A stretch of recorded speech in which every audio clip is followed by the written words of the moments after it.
First, welcome on Europedia and मेरा ये जो वीडियो है this is related to the syllabus of assistant environment engineer जो Gujarat public service commission ने आपका सिलेबस दिया है फॉर प्रिलिमिनरी जो मई 2025 में होगा। सिलेबस काफ़ी वेल डिफाइंड है लेकिन वास्ट है और उसमें हर टॉपिक आपको अच्छे तरीके से करना चाहिए। मेरा आज का वीडियो जो है वो भारतीय न्याय संहिता के ऊपर है जिसका पुराना नाम इंडियन पिनल कोड 1860 था। क्या चेंजेस हैं उसके अंदर, कौन से इंपॉर्टेंट प्रोविजंस हैं, कौन सा इंपॉर्टेंट सेक्शंस हैं, पार्ट्स हैं और क्या उसमें इंपॉर्टेंट चेंजेस आई हैं इंडियन पिनल कोड 1860 से, वो हमारे लिए इंपॉर्टेंट पार्ट बनेगा। कुछ इंपॉर्टेंट डॉक्यूमेंट डिस्कस करने के बाद मैं आपके साथ क्वेश्चन डिस्कस करूंगा। और आप जानते हैं गुजरात पब्लिक सर्विस कमीशन का जो पेपर 2018 में हुआ था वो वन लाइनर पेपर था जो इस बार भी होगा, बिकॉज आपको 200 क्वेश्चन करने हैं 2 घंटे के अंदर। जब भी ऐसा पेपर होता है जिसमें आपको 1 मिनट से कम का टाइम है तो वो सिंगल लाइनर क्वेश्चंस आते हैं जो आप यूरोपीडिया की प्रैक्टिस कर सकते हैं। क्वेश्चन बैंक भी यूरोपीडिया का ले सकते हैं। अब ये बिफोर आई स्टार्टेड मैं आपको ये जो आज का टॉपिक है भारतीय न्याय संहिता BNS जिसको बोलते हैं, वो हमारा जो प्रिलिमिनरी होने वाला है मई 2025 में उसका पार्ट है और ये Gujarat public service commission conduct कर रहा है। और ये आपका मीडियम है जिस ये आपका बेसिकली जो पैटर्न है 200 क्वेश्चंस 2 घंटे और ये आपके सिलेबस के 18 टॉपिक पेपर 2 में हैं और आपके टॉपिक 1 में कुछ क्वेश्चंस हैं आपके पेपर 1 में। पेपर 1 पेपर 2 दो होंगे। Paper 1 general awareness logical reasoning जो 100 मार्क्स का होगा और पेपर 2 आपका 200 मार्क्स का होगा जिसका सिलेबस वेल डिफाइंड सिलेबस दे रखा है। All of you are aware about this syllabus friends और बहुत ही अच्छे तरीके से वेल डिफाइंड है ये। लेकिन आपको अगर अच्छा स्कोर करना है इसमें तो हर टॉपिक को आपको करके जाना है और हर टॉपिक के आपको 15-20 क्वेश्चंस बहुत अच्छे तरीके से करने हैं उसी लाइन पे जिस लाइन में आपका पेपर आ सकता है। तो ये आप डॉक्यूमेंट यूरोपीडिया से ले सकते हैं और ये रिकॉर्डिंग आपको या तो फ्री मिलेगी या आपको पैनल के ऊपर मिलेगी। हमारा जो यूट्यूब चैनल आप देख रहे हैं उस पर आप सब्सक्राइब कर सकते हैं और ऐसे वीडियोस के लिए। तो 18 टॉपिक हैं फ्रेंड्स और मैंने आपको बताया कि ऐसे एग्जाम्स में बेस्ट ये होता है कि आप सारे के सारे टॉपिक्स को ढंग से करके चले जाएं। और ये पेपर आपका पेपर 1 में आपका ये गुजराती में होगा, मीडियम इसका गुजराती है और इसमें ये टॉपिक्स हैं आपके ये टॉपिक्स भी हम कवर करेंगे लेकिन इसको आपको गुजराती में एग्जाम में आएगा। तो अगर आप इंग्लिश में भी कर लेंगे तो आपको गुजराती में आंसर कर सकते हैं। तो पेपर 1 के आपके 10 टॉपिक हैं। अब स्टार्ट करते हैं भारतीय न्याय संहिता है क्या। तो 1 जुलाई 2014 को ये प्रेजेंट जो हमारी गवर्नमेंट है मोदी गवर्नमेंट 1 जुलाई 2024 को 1 जुलाई 2024 को एक इंपॉर्टेंट चेंज आया इंडियन जुडिशियल सिस्टम के अंदर। पुराने 3 लॉज को चेंज करके जो ब्रिटिश के टाइम के थे उनको चेंज करके उनका नया नाम दे दिया गया, हिंदी नाम दे दिए गए उनके और साथ में प्रोविजंस को चेंज किया गया।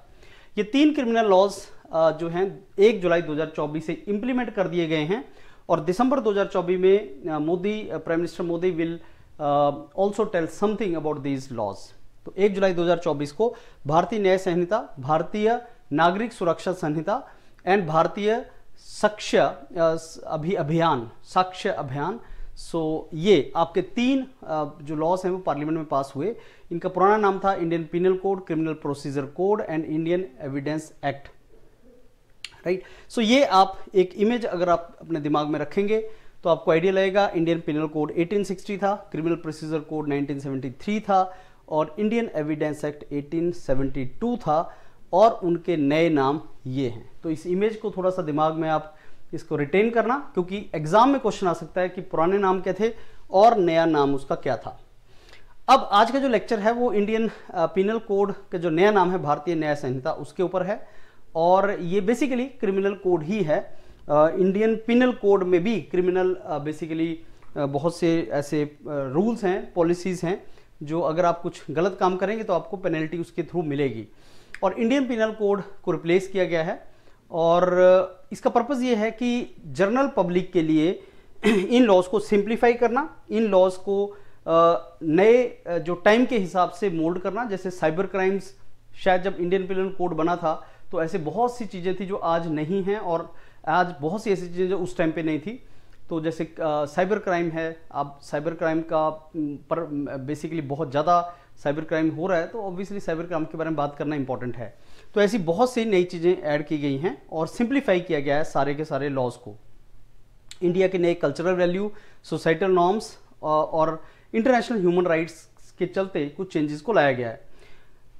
ये जो है इसमें भारतीय न्याय संहिता BNS जो है वो जस्टिस, इक्वालिटी, फ्रेटर्निटी जो हमारा प्रीएम्बल के अंदर भी पार्ट है, उसी में से जस्टिस, इक्वालिटी को उठाया गया और इम्पार्शियलिटी, जस्टिस, इक्वालिटी, इम्पार्शियलिटी के प्रिंसिपल पे बना हुआ है। और ये बेसिकली प्यूनिटिव, ब्रिटिश जब इंडिया में रूल करते थे तो पुलिस सिस्टम का काम था लोगों को डराना, लेकिन आज पुलिस सिस्टम का काम वैसा नहीं होना चाहिए। उसी तरीके से उस टाइम पे पर्पस होता था बेसिकली पेनलाइज करना, सजा देना, लेकिन आज उसका पर्पस वैसा नहीं होना चाहिए।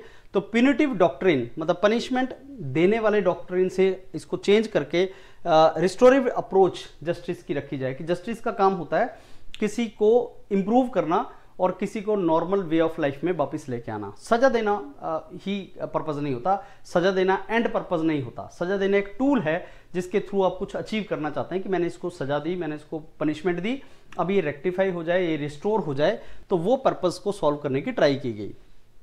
अब ये 3 क्रिमिनल लॉज जो मैंने आपको बताए, उनमें से जो एक भारतीय जो आपका संहिता है, जो बेसिकली भारतीय नागरिक सुरक्षा संहिता दूसरा है, भारतीय न्याय संहिता पहला है जो हमने डिस्कस किया। और ये तीनों जो लॉज हैं इनका इम्प्लीमेंटेशन 1 जुलाई 2024 से हो रहा है, जिसको 3 दिसंबर 2024 को डेट दे रखी है, जिसमें प्राइम मिनिस्टर नरेंद्र मोदी वो डेडिकेट करेंगे कंट्री को। एनी हो वो डेट अब निकली है, लेकिन ऐसा कोई सुनने में तो नहीं आया, कोई ऐसा चीज की गई थी, लेकिन उस टाइम पे बोला गया था।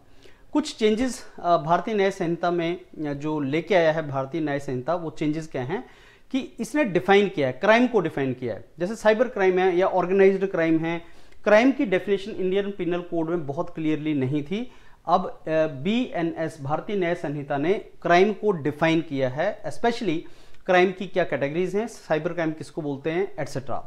लीगल प्रोसीजर सारे का सारा जो था उसको सिंप्लीफाई किया गया है और जो पेनल्टीज हैं जो उनको थोड़ा सा टफ किया गया है, स्पेशली ऐसी पेनल्टीज जो अगेंस्ट वुमेन और चिल्ड्रन हैं, उन पेनल्टीज को थोड़ा सा टफ किया गया है।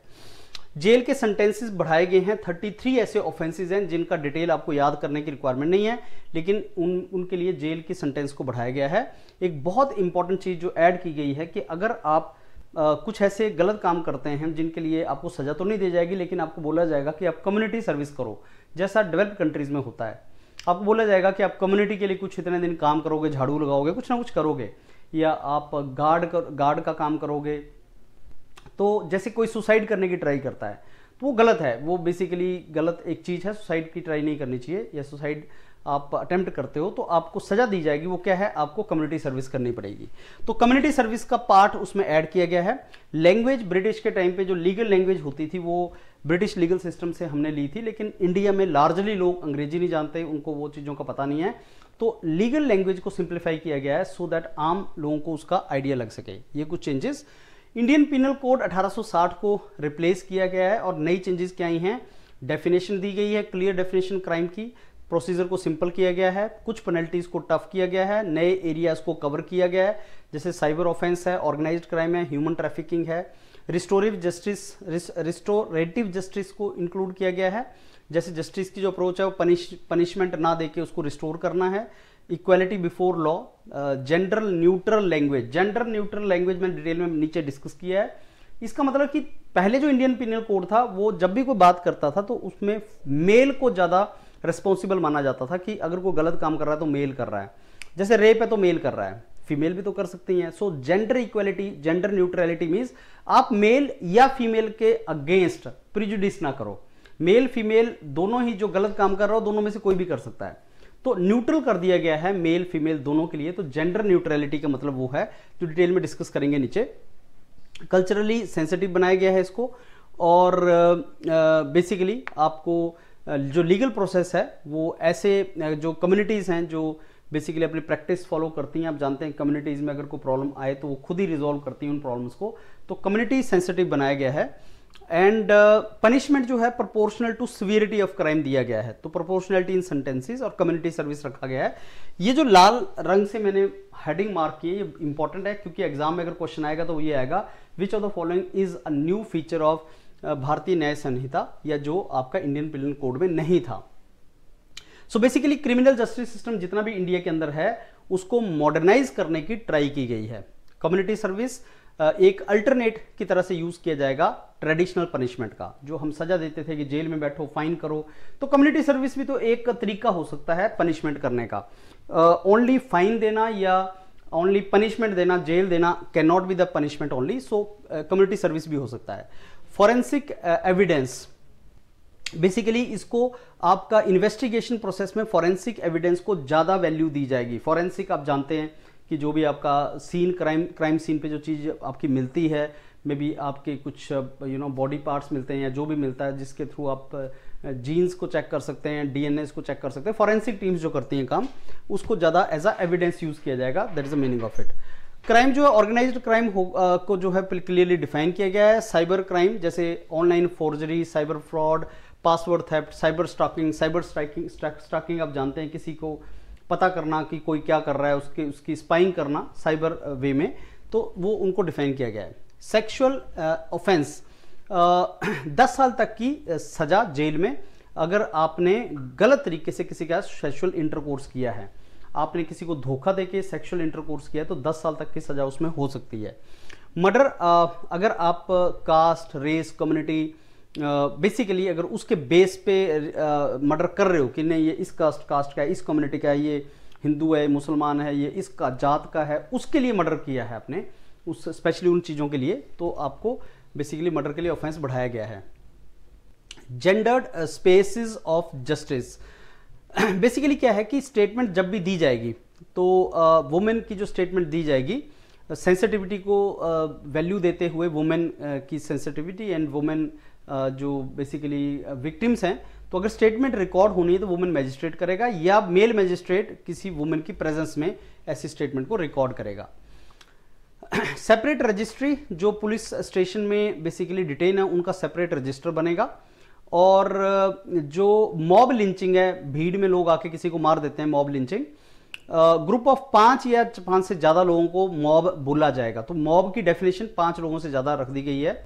और अगर वो रेस, कास्ट, कम्युनिटी, सेक्स, जैसे आपने देखा होगा कि भाई गौ रक्षक हैं, किसी को मार देते हैं, गौ रक्षक हैं, गाय की प्रोटेक्शन करने के लिए 5 से ज़्यादा लोग अगर मिलकर किसी को मार दें तो उसको मॉब लिंचिंग बेसिकली उस कैटेगरी में डाला जाएगा। न्यू चेंजेस जो इंट्रोड्यूस हुई हैं उसमें कुछ क्लॉजेस, कुछ सेक्शन हैं फ्रेंड्स जो इंपॉर्टेंट हैं, जो आपको याद करने चाहिए। सारे तो आप याद नहीं कर सकते क्योंकि ये आप असिस्टेंट एनवायरनमेंट इंजीनियर का एग्जाम लिख रहे हैं, तो इसमें बहुत ज़्यादा डिटेल में आप इसमें नहीं जा सकते। तो क्लॉज 69 जो है वो बेसिकली इसमें एनवायरनमेंट से रिलेटेड जो आपके सेक्शंस वगैरह हैं वो मैं अलग से क्वेश्चन बैंक आपको दूंगा, उनको डिस्कस करेंगे हम। लेकिन अभी इसके बारे में आप थोड़ा सा जान लो, क्योंकि एनवायरनमेंट से रिलेटेड कौन से इंपॉर्टेंट क्लॉजेस हैं, कौन से इंपॉर्टेंट सेक्शंस हैं, वो मैं गो थ्रू करके उसको क्वेश्चन बैंक में डालूंगा। सो क्लॉज 69 क्या है कि सेक्सुअल इंटरकोर्स से रिलेटेड है कि अगर आप डिसीटफुल मतलब धोखे से अगर कुछ ऐसा कर रहे हैं तो आपको 10 साल की सजा दी जाएगी। और उसने डिसीटफुल भी डिफाइन किया है कि फॉल्स प्रोमिसेस कर देना, प्रमोशन के, एम्प्लॉयमेंट के, शादी करने के, कि मैं आपसे शादी करूंगा और फिर आप उसके साथ किसी का इंटरकोर्स कर रहे हैं, तो ये आपको 10 साल का सजा मिलेगा। उसके बाद जो क्लॉज 103 है मर्डर से रिलेटेड है कि अगर मर्डर किया है और इस ग्राउंड पे किया है तो भारतीय न्याय संहिता में क्लॉज 103 उसमें ऐड किया गया है।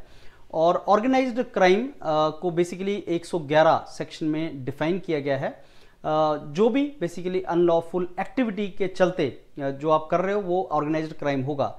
जो रॉबरी, एक्सटॉर्शन, ये नाम थोड़े से आप देख के चले जाना, एग्जाम में क्वेश्चन आ सकता है कि ऑर्गेनाइज्ड क्राइम को कैसे डिफाइन किया गया है, इनमें से कौन सा ऑर्गेनाइज्ड क्राइम है।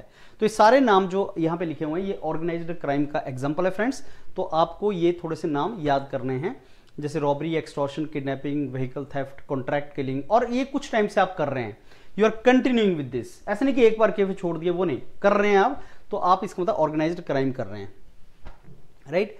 सो क्लॉज 304 जो है वो स्नैचिंग की बात करती है। आपने देखा स्नैचिंग के केस बहुत बढ़ गए थे और चेन स्नैचिंग ये वो आप देखते हैं, तो उसका भी एक नया क्राइम उसमें ऐड किया गया है जिसकी सजा अप टू 3 साल है। जेंडर न्यूट्रलिटी क्या होती है, लॉ जो है वो किसी भी इंडिविजुअल को इक्वली एप्लीकेबल होगा, चाहे वो मेल है, फीमेल है, जेंडर कोई भी है। जेंडर न्यूट्रल लैंग्वेज आपने यूज करनी है, जेंडर स्पेसिफिक लैंग्वेज यूज नहीं करनी है। बेसिकली ही और शी टर्म यूज करने की बजाय आप पर्सन और इंडिविजुअल यूज करना। If he is committing a crime, तो ही का मतलब हुआ कि आप मेल की ही बात कर रहे हैं। ये तो ही स्लैश शी लिखना है, लेकिन उन्होंने बोला नहीं, आप पर्सन या इंडिविजुअल बोल दो। Equal protection of the law, सबको इक्वल प्रोटेक्शन मिलेगी, जेंडर की वैल्यू उसमें कुछ ऐसा नहीं, बाइसिंग नहीं होगा। जेंडर बेस्ड वायलेंस, बेसिकली जो जेंडर बेस्ड वायलेंस होते हैं, domestic violence, sexual assault, harassment, वो मेल करे फीमेल करे दोनों के लिए एप्लीकेबल होगा और इक्वल राइट सबको मिलेंगे। अब देखो जितना भी ये भारतीय न्याय संहिता का मैंने आपसे डिस्कस किया इंपॉर्टेंट पॉइंट्स, अब आपको डेली बेसिस पे कुछ ऐसे टॉपिक्स जरूर करने हैं अपने सिलेबस में से और उनके क्वेश्चंस भी लगाने हैं। तो क्वेश्चन वन लाइनर क्वेश्चन आएगा, क्योंकि 200 क्वेश्चन है आपके 2 घंटे में करने हैं, तो आप अंडरस्टैंड कर सकते हैं, बहुत डेप्थ में क्वेश्चन नहीं होगा। तो नया फीचर कौन सा इंट्रोड्यूस किया भारतीय न्याय संहिता में, अगर ऐसा क्वेश्चन आया तो ये सारे के सारे नए फीचर इंट्रोड्यूस हुए हैं। जैसे क्राइम्स की डेफिनेशन को वेल डिफाइन किया गया है, क्राइम होता क्या है उसकी डेफिनेशन को, और साइबर क्राइम्स को ऐड किया गया है, साइबर क्राइम्स को भी रिवाइज किया गया है, उसको डिफाइन किया गया है। ऑर्गेनाइज्ड क्राइम क्या होता है, उसके नाम क्या हैं वो बताए गए हैं, तो ये सारे के सारे उसमें ऐड किए गए हैं। भारतीय न्याय संहिता किसको रिप्लेस करता है, इंडियन पिनल कोड 1860 को। इंडियन एविडेंस 1872 अलग है, क्रिमिनल प्रोसीजर कोड 1973 अलग है। तो आपके सिलेबस में 2 है, भारतीय न्याय संहिता और भारतीय नागरिक सुरक्षा संहिता। नागरिक सुरक्षा संहिता जो है क्रिमिनल प्रोसीजर कोड है। कब से इंप्लीमेंट हुआ है, कब से चल रहा है, जुलाई 2024 से चल रहा है, जुलाई 2023 नहीं है। इसका आंसर आपका जो है बी होगा, तो ये बेसिकली आप आंसर इसको अपडेट कर लेना, ये है जुलाई 2024 से इंप्लीमेंट हुआ है। ऑर्गेनाइज्ड क्राइम किस सेक्शन में मेंशन है, तो वो 111 में मेंशन है। 304 किससे रिलेटेड है, वो चेन स्नैचिंग से रिलेटेड है। तो ऐसे क्वेश्चंस आपके वो फ्रेम करेगा एग्जाम में। अगर आप देखोगे तो question will be framed one liner question, और वन लाइनर क्वेश्चन उसको बोलते हैं जो बिल्कुल एक लाइन का है, बहुत ज्यादा सोचना नहीं पड़ेगा। कुछ नई एडिशन मैंने आपको बताया कि मैं आपको कुछ क्वेश्चन बैंक की फॉर्म में इंफॉर्मेशन दूंगा। तो योरपीडिया का सारा मॉड्यूल जो आपका Gujarat public service commission assistant environment engineer का है, वो आपके डॉक्यूमेंट की फॉर्म में, क्वेश्चंस की फॉर्म में रहेगा। तो भारतीय न्याय संहिता में कितने चैप्टर हैं और कितने सेक्शंस हैं, तो 21 चैप्टर और 358 सेक्शंस इसमें डाले गए हैं। जेंडर न्यूट्रलिटी का एग्जांपल बताइए, कौन सा एग्जांपल है। जेंडर न्यूट्रल लैंग्वेज यूज करनी है, मतलब ही शी नहीं करना है, पर्सन और इंडिविजुअल यूज करना है। इक्वल प्रोटेक्शन रहेगी लॉ की और इक्वल राइट रहेंगे सबके, ये आपने लैंग्वेज यूज करनी है। क्लॉज 69 भारतीय न्याय संहिता का किस चीज से रिलेटेड है, 69 किससे रिलेटेड है, वो बेसिकली सेक्सुअल हरासमेंट, इंटरकोर्स अगर आप कर रहे हैं धोखे के बेस पे, डिसीटफुल मैनर में अगर आप कर रहे हैं, तो सेक्शन 69 उससे रिलेटेड है। नया क्या इंट्रोड्यूस हुआ है भारतीय न्याय संहिता के अंदर, तो ये सारे के सारे नए इंट्रोड्यूस हुए हैं। मैंडेटरी मिनिमम पनिशमेंट, ऐसे बहुत से ऑफेंसेज हैं जिनके लिए जज साहब को मिनिमम पनिशमेंट मैंडेटरी देनी पड़ेगी। चेन स्नैचिंग नई चीज ऐड हुई है और जेंडर न्यूट्रलिटी ऐड हुआ है। इसमें से नया क्या इंट्रोड्यूस हुआ है भारतीय न्याय संहिता के अंदर, तो ये सारे consolidation of the offences, consolidate किया गया है, मतलब अगर कोई क्राइम है या ऑफेंस है तो उसकी सजा थोड़ी बढ़ाई गई है। कम्युनिटी सर्विस को ऐड किया गया है एज अल्टरनेट टू पनिशमेंट, और डेफिनेशन, कुछ टर्म्स की क्लियर डेफिनेशन दी गई है। भारतीय न्याय संहिता में चिल्ड्रन या चाइल्ड, उसकी एज कितनी रखी गई है, तो चाइल्ड की एज जो है वो 18 साल रखी गई है, कि 18 साल तक आप चाइल्ड होंगे, तो दैट इज द एज जो उसमें रखा गया है। भारतीय न्याय संहिता में जेंडर किसको डिफाइन किया गया, मेल फीमेल ओनली जेंडर हैं या ट्रांसजेंडर्स को भी जेंडर के अंदर माना गया है, तो इसका आंसर यह है कि भारतीय न्याय संहिता में ट्रांसजेंडर्स को भी जेंडर के अंदर डाला गया है। कौन सा चैप्टर ऐसा जो भारतीय न्याय संहिता से रिलेटेड है पनिशमेंट को लेके, तो वो बेसिकली चैप्टर 2 है।